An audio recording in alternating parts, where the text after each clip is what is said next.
What is going on, Diablo 2 fans? Dobrunsky here, and today I'm going to be showcasing the final evolution of my Path of Diablo Bone Necro.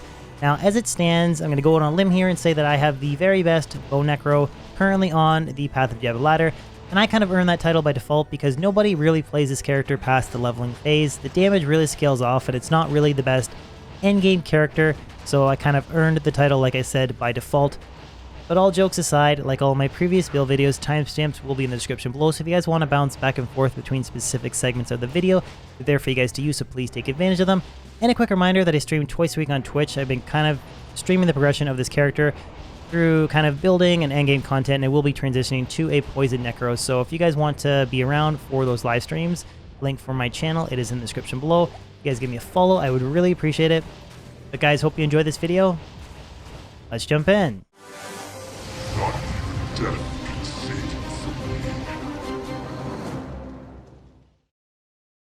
So before I jump into the specifics of this build, there's two key frequently asked questions that I just want to cover that basically came up in my previous Path of Diablo Bone Necro video. That was kind of an introduction to the character, kind of comparing the differences between LOD Bone Necro and Path of Diablo Bone Necro. And I just had a lot of questions about how I was teleporting and why I was using Act 5 Mercenary and Blood Golem in that particular build video. Now, if you guys want to check out that video for reference, it is, of course, in the description below.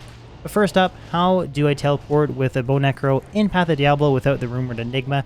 Well, the Necro has a really cool skill called Convocation. You put one hard point into it and it has the ability to teleport with, I think, a 12-second cooldown. Now, the more points that you invest into it, as well as plus points from your gear, that cooldown reduces. So I completely maxed it out, and then I used a corrupted pair of Alder's boots with 10% cooldown.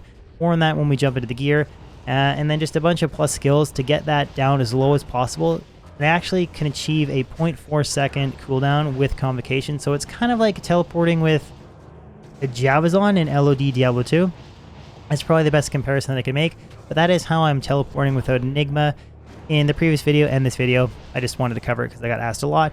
And the second question, why did I go the route of using an Act 5 Mercenary and Blood Golem? Well, Blood Golem is a lot more powerful in Path of Diablo because half of the damage that he deals returns back to life in my Necro, as well as long as I'm within range of a special aura that he has, I will actually gain back additional life from physical and ranged hits as well. So it's just a good way of replenishing my life. And then the reason why I went with an Act 5 Barbarian Mercenary is because they have a Might Aura, so it just boosts his damage as well as the Blood Golem's damage. And I don't really need Insight because I have to put in 100 points in energy to shoot 3 Bone Spears, and I have 2 SOJs, so I have a 1,000 mana pool.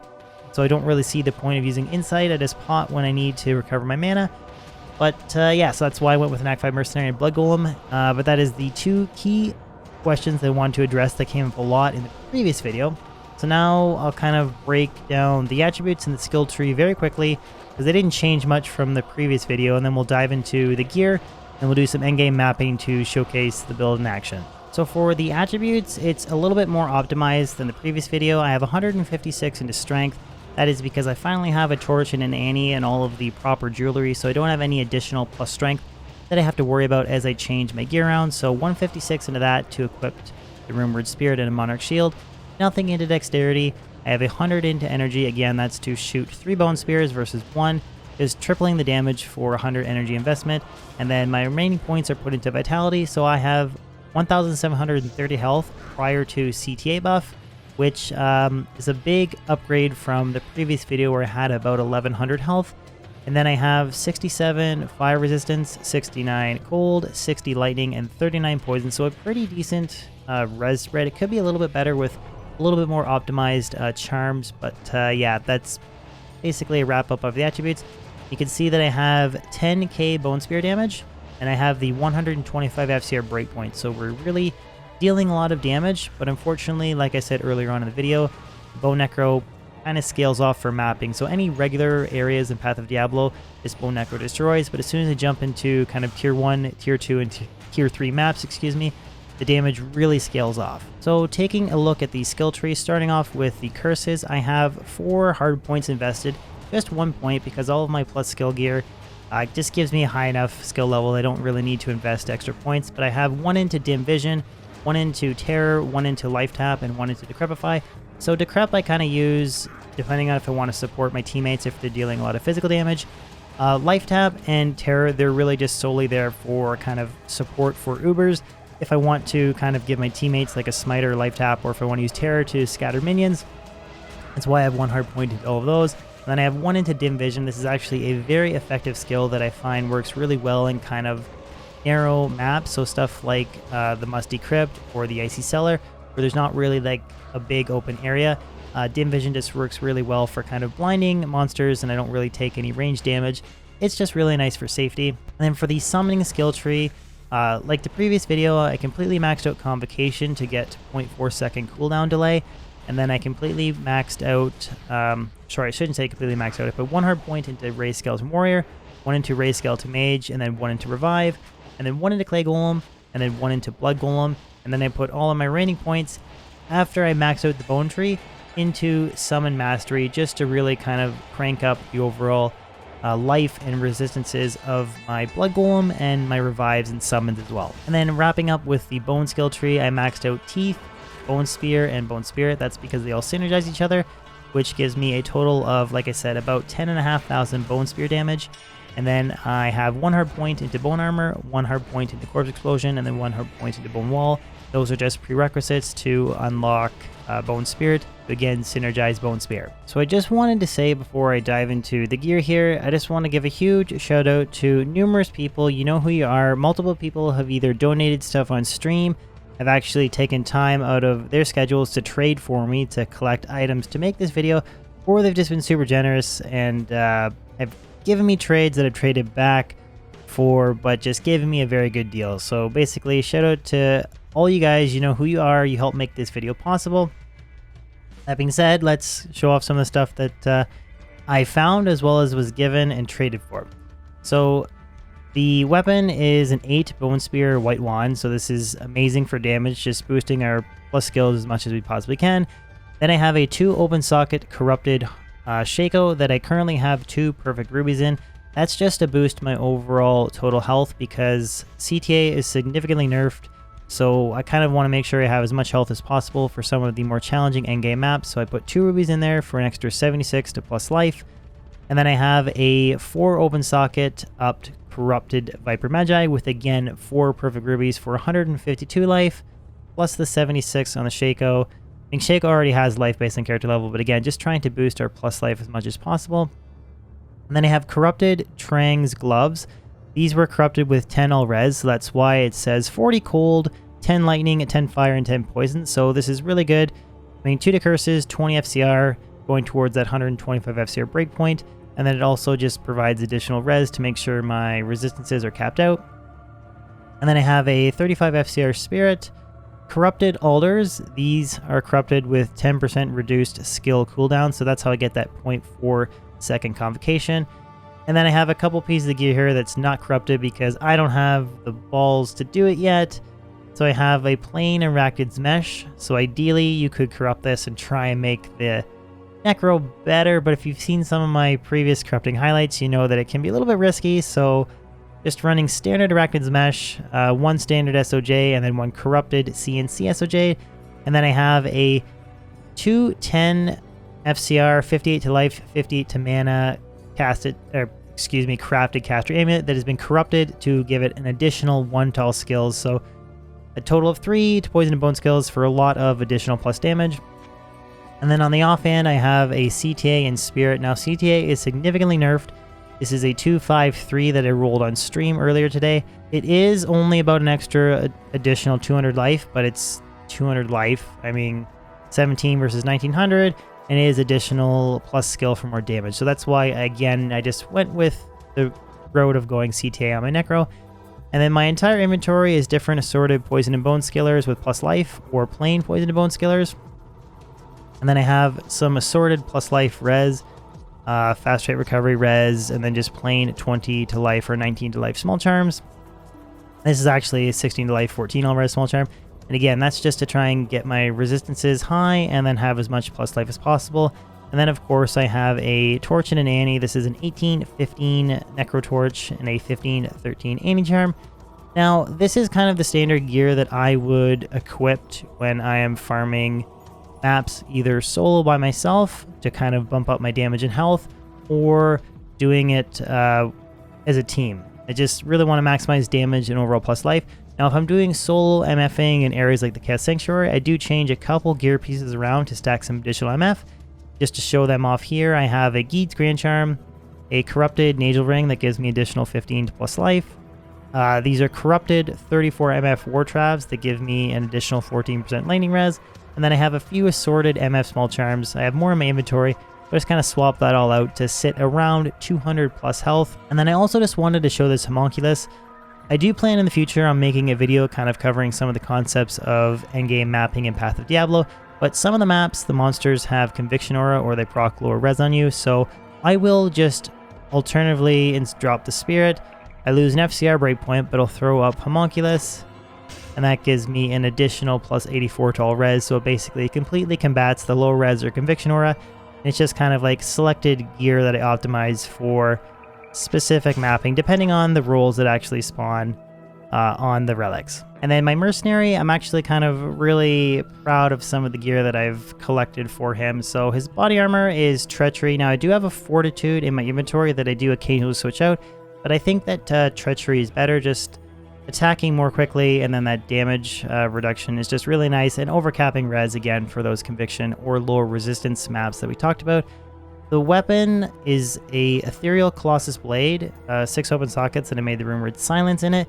Now, Silence isn't that crazy in LOD, but in Path of Diablo they added a cleansing aura to it, so this kind of helps knock off those curses like, again, lower res, amp damage, decrepify that you get in the pod tier mapping, as well as 75 all res. So again, going towards helping the Mercenary handle like the Conviction Aura stuff.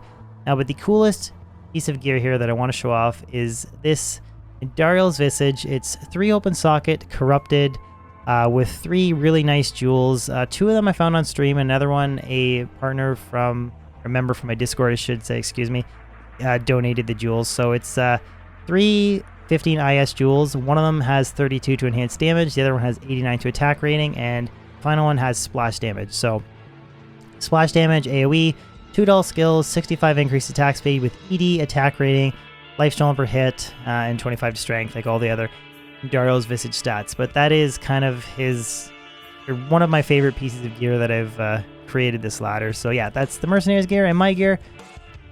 So now I'll show you guys doing a Chaos Sanctuary run, just to kind of see what a level 85 area like is, and then we'll do a little bit of a tier map, so you can kind of see the differences in difficulty between the two.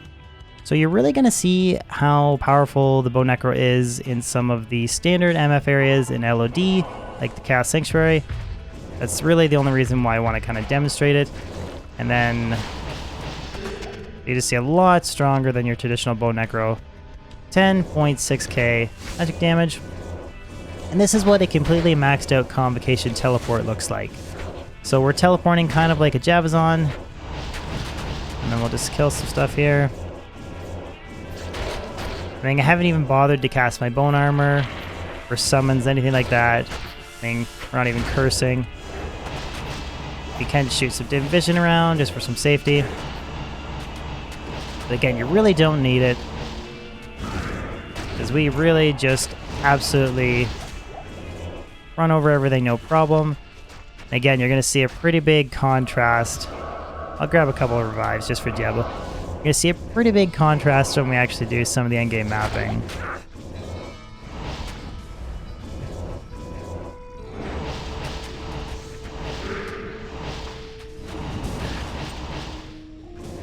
So yeah, no problem, just players 1 difficulty. The drops are set to players 8. That's just kind of a Path of Diablo thing. Do Vizier. Okay.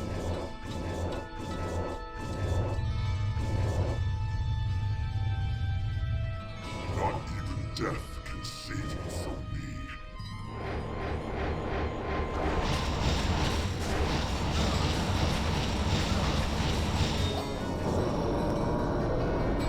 So yeah, pretty, I mean, no problem, right? Like, it was basically kind of ran through chaos, but things will change a little bit here. once we pick a map. So I'm just going to pick a random one from my stash here. They have all different types of spawns. Like some of them are pretty crazy. You have different experience and monster density. This one would be a pretty rough one because it has 10% chance to cast amplified damage on hit. This is a frigid plateau, which I'm not a big fan of either.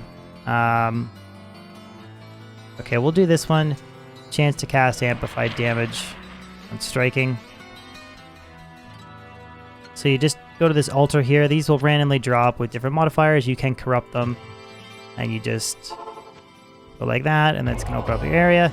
Now, it's a little bit different in these areas. You don't kind of want to spam your teleport, because you're just going to end up teleporting into a massive monster density, really like powerful area, and it's probably going to be a bad idea. So you just want to kind of spam your support curses.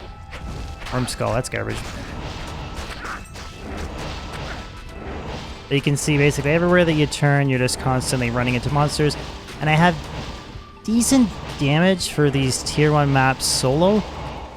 But if you've been paying attention on stream, you'll see that things like really scale off when more people are in the game. Or you go to some of the higher tier maps. This is kind of an idea of what the endgame content is. So there is an endgame boss. It's very similar to Blood Raven from Act 1, the super unique. Oh, Ethereal Colossus Blade, 5 open sockets.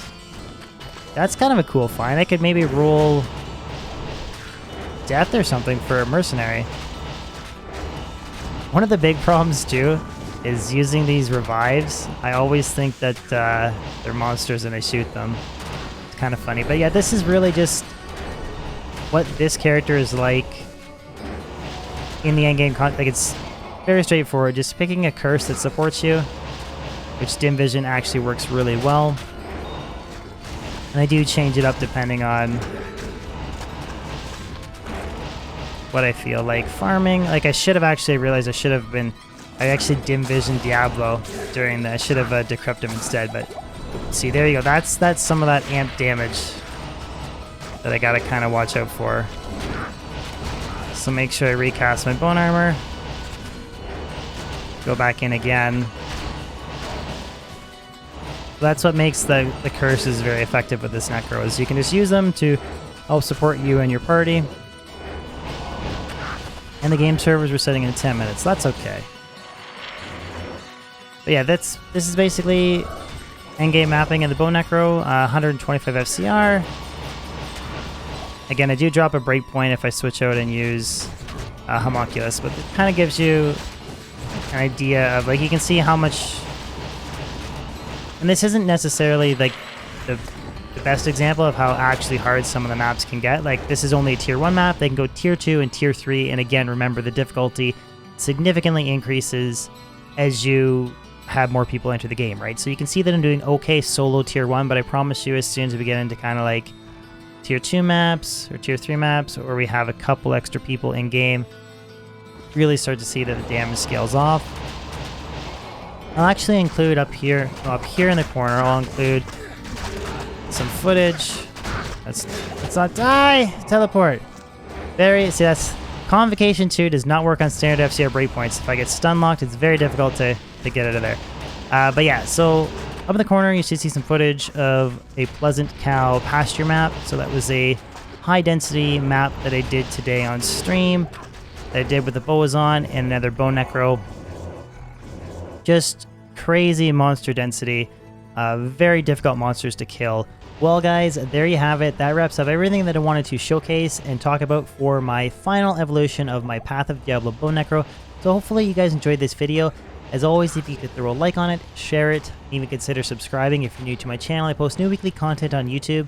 I stream twice a week on Twitch, so if you follow on Twitch and a sub on YouTube would be amazing.